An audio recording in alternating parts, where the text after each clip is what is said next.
क्या आपको पता है कि ओल्ड पार्लियामेंट बिल्डिंग के होने के बावजूद न्यू पार्लियामेंट बिल्डिंग को क्यों बनाया गया? ओल्ड संसद भवन का शेप न्यू संसद भवन के शेप से न्यू वाली बिल्डिंग का ट्रायंगुलर है और ओल्ड वाली बिल्डिंग का एरिया 24,000 स्क्वायर मीटर है। न्यू पार्लियामेंट बिल्डिंग का एरिया 64,500 मीटर है।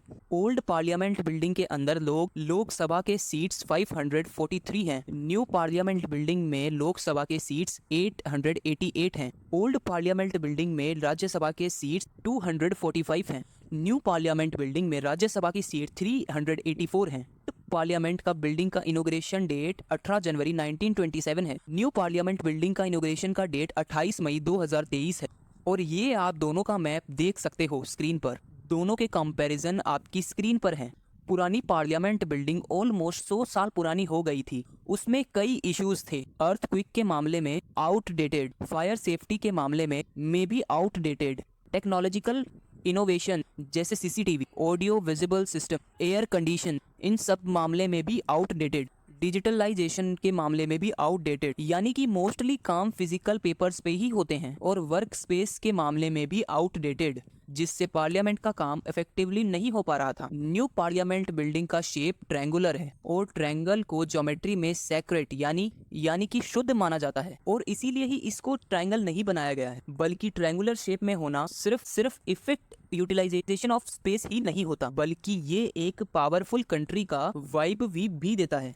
पार्लियामेंट को देश का एक मंदिर माना जाता है। देश का मंदिर जहां लोगों के हित के सबसे इंपॉर्टेंट डिसीजन लिए जाते हैं। न्यू पार्लियामेंट बिल्डिंग में वो सब कुछ है जो ओल्ड में नहीं था और जो सबसे बड़े देश के पार्लियामेंट में होना चाहिए। पार्लियामेंट में जो वोटिंग सिस्टम है वो अब कम्प्लीटली बायोमेट्रिक हो गया, यानी कि electronic voting system. Real time language translation system का भी फीचर मौजूद है। मतलब कोई भी एमपी 22 अलग अलग भाषाओं में बात कर सकती, या तो हिंदी या फिर उनके समझने वाली भाषा में ट्रांसलेट हो जाएगी और सुनाई देगी एआई के थ्रू, यानी कि बाद में ट्रांसलेशन होने की बात नहीं हो रही है। जैसे कोई एमपी बोलेगा, रियल टाइम में एआई उसको ट्रांसलेट कर देगा। और नए पार्लियामेंट में डिजिटल वर्ल्ड को भी इंट्रोड्यूस किया है सारे कामों को पेपरलेस बनाने के लिए। सारे पेपर्स और डॉक्यूमेंट्स सब पीडीएफ फॉर्म में ही दिखाए जाएंगे और ये एक डिजिटल इंडिया की तरफ एक और कदम है। ये new parliament building earthquake proof technology से भी बनाया गया है। आपको ये भी पता होना चाहिए इंडिया में कॉन्टिन्यूसली ये सेंट्रल विजिटर रीडेवलपमेंट प्रोजेक्ट चल रहा है। इसका मतलब ये कि पूरे भारत के मैप में जो सबसे इम्पोर्टेंट एरिया है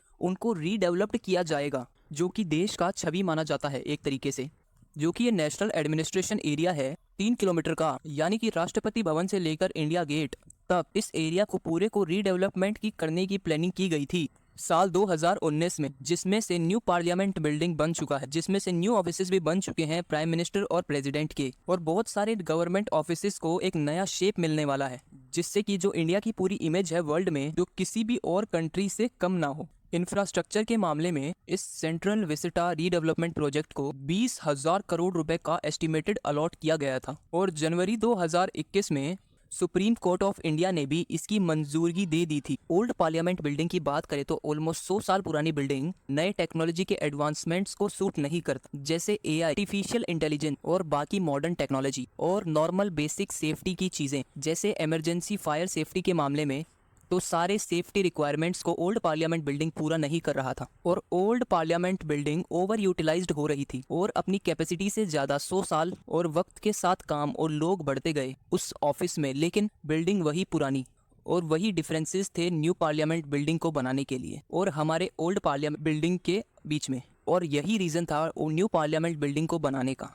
अब नेक्स्ट फैक्ट की तरफ, क्या आपको पता है कि नॉर्वे में एक चीज स्लाइसर निकला था 1925 में, चीज को ऐसे काटने वाला, और ये वर्ल्ड के सबसे हेटेड प्रोडक्ट में से एक है। आप लिटरली ये मानोगे कि इससे ज्यादा हेटेड प्रोडक्ट नहीं है। और जब ये रिलीज हुआ तो ये इतना यूजलेस लगा लोगों को, तो काफी लोगों ने नए गार्बेज बॉक्सेस को लिया और उनके ऊपर लिखा throw your cheese slicers here, अपने चीज स्लाइसर्स को यहाँ पर फेंके, इतना hated. So come to next fact, क्या आपको पता है कि आपके एरिया में बारिश होने वाली है, उसे सुपर कंप्यूटर डिटेक्ट करे ना या ना करे, लेकिन 150 मील दूर से भी एलिफेंट्स जो हैं वो डिटेक्ट कर सकते हैं। आप इसके बारे में कई साइंटिफिक आर्टिकल्स को देख सकते हो, क्योंकि जो उनके ईयर होते हैं वो बहुत ही ज़्यादा बड़े होते हैं। ये तो आपने नोटिस किया ही होगा कि बाकी ऑर्गेनिज्म के कंपैरिजन में उनके ईयर इतने बड़े होते हैं। जो एलिफेंट्स का जो ईयर कैनाल होता है, यानी कि उनके कान का सिस्टम, वो एक्चुअली में इसमें से कई साउंड्स को सुन सकते हैं जो कि हम ह्यूमंस कभी भी डिटेक्ट नहीं कर सकते। वो स्टॉर्म्स, थंडर स्टॉर्म्स, बारिश, क्लाउड्स, वो ऐसी चीज़ों को जस्ट आवाज़ से पता कर लेते हैं। 150-200 किलोमीटर दूर से भी। एक चीज़, एक फिनोमेन होती जिसके बारे में आपको बताना चाहता हूँ, जिसे कहते हैं हाईवे हिप्नोसिस। और सच कहूँ तो मैंने भी इसे फील किया है। हाईवे हिप्नोसिस एक अजीब सी चीज़ होती है। मान लो एक कार जो है, जो हाईवे में चल रही है और आप कहीं जा रहे हो, जैसे मान लो मेरी फैमिली कहीं जा रही है और वो मैं ड्राइव कर रहा हूँ, और मैं रात 11 बजे से 4 बजे तक ड्राइव करता गया एक्सप्रेस वे पे, तो डेस्टिनेशन पर पहुँच गया। तो लगातार 3-4 घंटे नॉर्मल ड्राइविंग लोग करते हैं। ये एक सिंपल सी बात है, लेकिन गाड़ी चलाते चलाते ये आपने नोटिस किया होगा, तो ड्राइव करते टाइम इंसान एक अजीब सी आदमी ऑल्टर्ड मेंटल स्टेट में चला जाता है। जैसे जो हाईवेज में 2 लाइंस बने हुए होते हैं, उसके बीच गाड़ी चल रही होती है और घंटों चल रही होती है और सेम लेन्स में चल रही होती है, और ये चीज़ हमें बार बार देखने को मिलता है। तो डेस्टिनेशन आ जाती है और हमें पता भी नहीं चलता। जब किसी कार या फिर किसी भी ऑटोमोबाइल को कुछ ज़्यादा ही दूर तक ले जाया जाता है, तब जनरली ड्राइवर्स या फिर लोग इस चीज़ एक्सपीरियंस करते हैं। ऐसा बहुत रेयरली होता है, लेकिन जब ये हिप्नोसिस होता है तो इंसान को पता भी नहीं चलता। अब नेक्स्ट फैक्ट की तरफ। मान लो कि एक एक्सीडेंट में इंसान के दोनों हाथ कट जाएं, वो इंसान बच जाता है, लेकिन दोनों हाथ चले जाते हैं, तो नया हाथ तो आ नहीं सकता। इस दुनिया में एक ऐसी चीज हो चुकी है जिस पर आप यकीन नहीं करोगे। फेलिक्स ग्रेटरसन आइसलैंड के ये रहने वाले हैं। जब इन्होंने अपने एक वर्क एक्सीडेंट में अपने दोनों हाथ खो दिए थे, तब डॉक्टर्स ने उनके ऊपर एक एक्सपेरिमेंट किया जो कि पूरी धरती के इतिहास में कभी किसी ने नहीं किया। दोनों हाथों का ट्रांसप्लांट, जो कि one of the first kind था पूरे यूनिवर्स, पूरे वर्ल्ड में। ये इनके साथ हुआ, और सबसे बेस्ट पार्ट कि ये ट्रांसप्लांट बिल्कुल सक्सेसफुल भी हुआ, यानी कि ये अपने हाथों को नॉर्मली यूज़ कर भी पाते हैं। ऐसा सबके साथ पॉसिबल नहीं है, क्योंकि कोई डॉक्टर ट्राई करे तो फेलियर रेट, सक्सेस रेट से फेलियर रेट्स 90% होता है, लेकिन इनके केस में हाथ काम करने लगा। तो मेडिकल साइंस को ये सबसे बड़ी सक्सेस दिखाती है, लेकिन ऐसी कोई टेक्नोलॉजी नहीं आई है फिलहाल जिससे ये सब इंसानों में किया जा सके और सबका हाथ वापस लाया जा सके।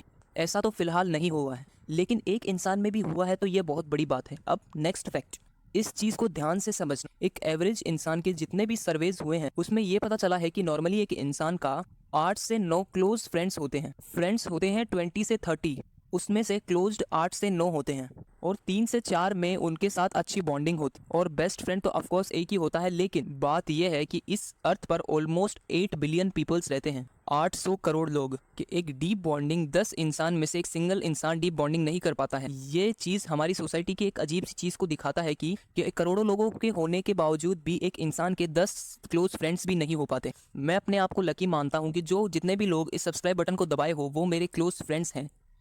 सो ये थे आज के कुछ new facts. So thanks for watching. Like, share, subscribe करना ना भूलें। So thanks for watching.